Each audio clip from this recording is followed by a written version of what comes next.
The climb in today's video is a good example of why you should properly research the climbs on your route before embarking on them. So this was a climb we did on a ride in Snowdonia. It's not a very well-known climb, I hadn't really heard about it, but it starts in Arthog in Gwynedd. There's quite a well-known climb about one road over called Llynawr and I always kind of assumed that was the harder climb as it's, more popular. And I'd ridden it once before and actually almost ridden this one, which I'll just call it Arthog. Don't think it really has a name. But I ended up bailing on that because I was fed up of going through gates, which we'll see in a little bit. But on this ride we actually descended Arthog, then climbed up to Llynawr, which is a very cool road. One of the coolest I've done probably just because of the crazy twisty nature of it.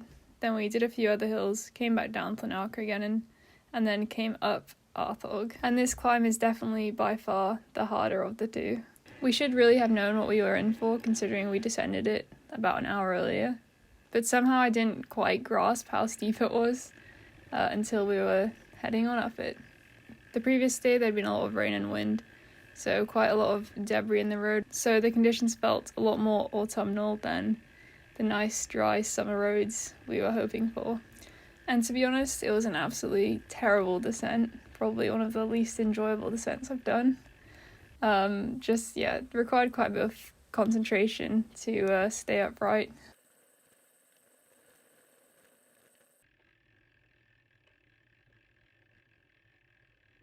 But the only section I really had any apprehension about was this very final corner, which is the start of the climb. You can kind of get an idea how steep it is there. So this is us approaching it. I made Joe go first so he could fall off first. And as we started going over it, he said something and I don't know what I did. I chickened out, so I kept riding. I thought he was going to stop or something. It really wasn't that bad. So then I looped back. Was hoping to get a bit of momentum going into it, but there's a few drains and things, so that didn't really work out. But I made it around the first corner, and this felt really wasn't that bad. And then it kind of only got worse from there. For some reason in my brain, I thought, once you get around this bit, it was all just steep but manageable. But I was completely wrong. Sometimes you get the wrong idea of a climb if you descend it before climbing it. A lot of the time, I go down climbs and I think, they're going to be absolutely terrifying to cycle up. And then somehow they're not actually as bad as you expect. But this was a case of the absolute opposite. And that's saying something considering what an absolutely atrocious descent it was.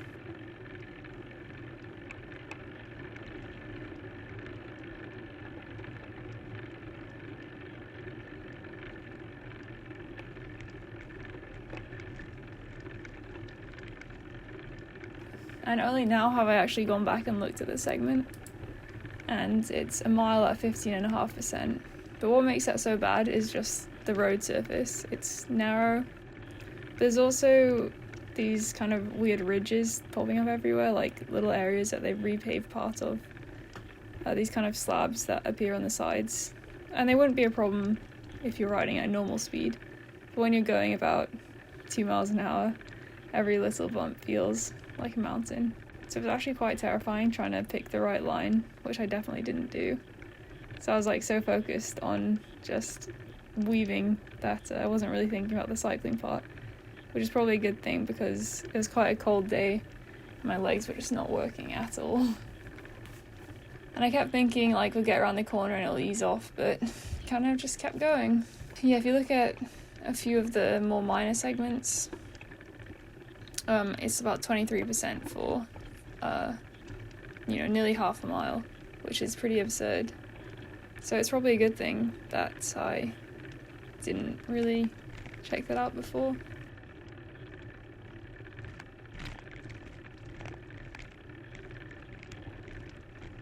I should probably also say that we weren't doing an effort up here. It was kind of pure survival, doing everything we could just to get up the hill. I obviously wouldn't be able to catch up Joe if he was going for it properly.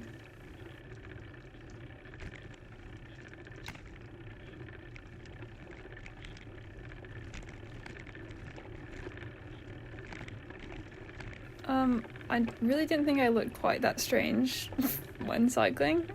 yeah, I don't know what was going on there. Full focus on the ground, I think.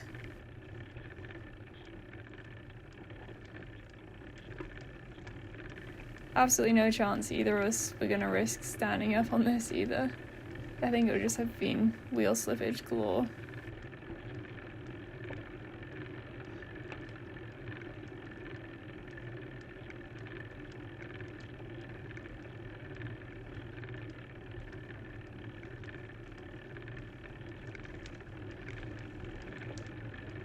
Oh, that looks like a nice hill on the left there. Should have made a little detour up there.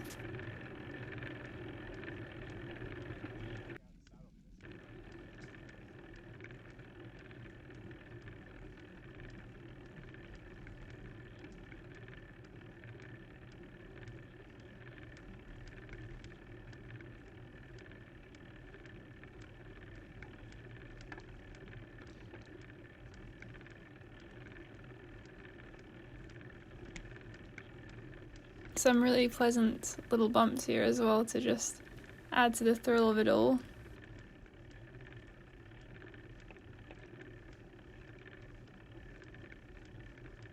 So there's one gate on this climb which marks the end of the really hard section, and once you pass through it the scenery opens up and you get some really amazing views. So as we approach that, I'll take the opportunity to show you some of the other lovely gates we encountered on this ride. Bit of a strange technique there, Joe, although I'm a weak arms McGee and I just fall over, so can't really talk.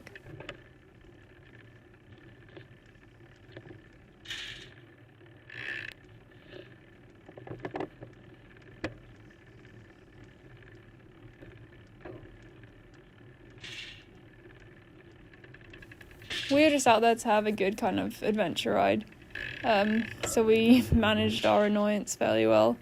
But if you're out here riding solo, it'd probably be frustrating enough to detract majorly from the joys of riding on this road. But apart from that, absolutely stunning road and area. You've got views of the sea, you've got lakes, you've got mountains, and you've got gates. And you've got mud and random dirt and animal manure everywhere. But apart from that, one of the coolest roads.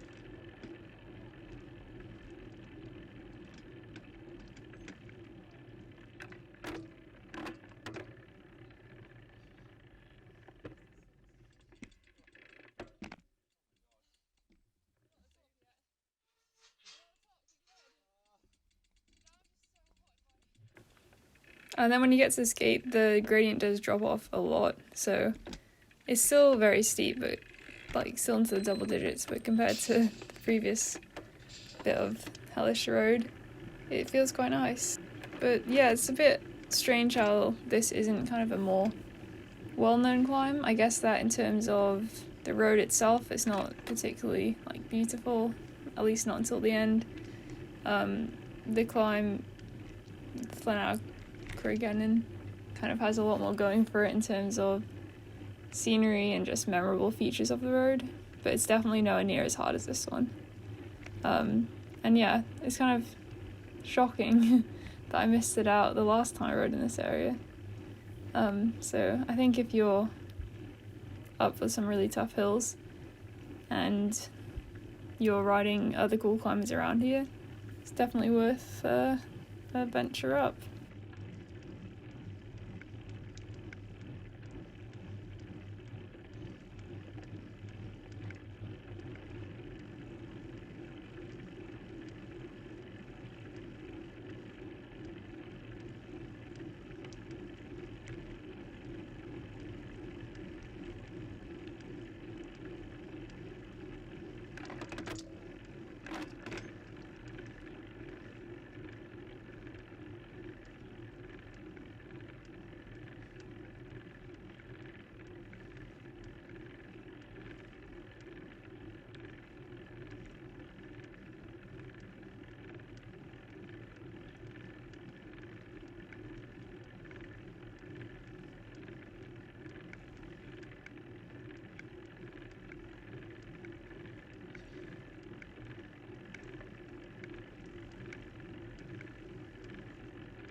But yeah, there you have it.